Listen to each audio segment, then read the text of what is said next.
Hi, ഞാൻ അനസ് മുഹമ്മദ്. നമുക്കൊരു business തുടങ്ങുക എന്നുള്ളത് നല്ല എളുപ്പമുള്ള കാര്യമാണ്. കുറച്ച് പൈസയും നല്ലൊരു ഐഡിയയും കയ്യിലുണ്ടെങ്കിൽ നമുക്കത് തുടങ്ങാൻ പറ്റും. പക്ഷേ അത് മുമ്പോട്ട് കൊണ്ടുപോകുക എന്നുള്ളത് വലിയ ടാസ്ക്കാണ്. ഇന്ന് മാർക്കറ്റിൽ ഒരുപാട് ബിസിനസ്സുകളുണ്ട്. ഈ ബിസിനസ്സുകളെല്ലാം വലിയ കാശുകാരും പൈസക്കാരൊന്നും ചെയ്യുന്ന ബിസിനസ് ആവില്ല. ചെറിയ ആളുകളാണെങ്കിലും അവരുടെ ബിസിനസ് നന്നായിട്ട് സക്സസ് ആവുന്നത് നമ്മൾ കാണാറുണ്ട്. അതിൻ്റെയൊക്കെ യാഥാർത്ഥ്യം എന്താണെന്ന് വെച്ചാൽ ആ ബിസിനസ്സിനോട് അവർക്ക് നന്നായിട്ടുള്ള റെസ്പോൺസിബിലിറ്റി ഉണ്ട് എന്നത് തന്നെയാണ്.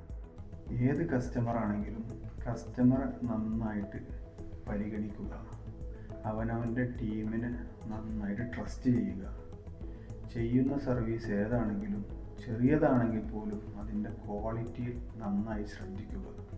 ഈ 3 കാര്യങ്ങളുണ്ടെങ്കിൽ അവനവൻ്റെ ബിസിനസ് നന്നായി വിജയിക്കും.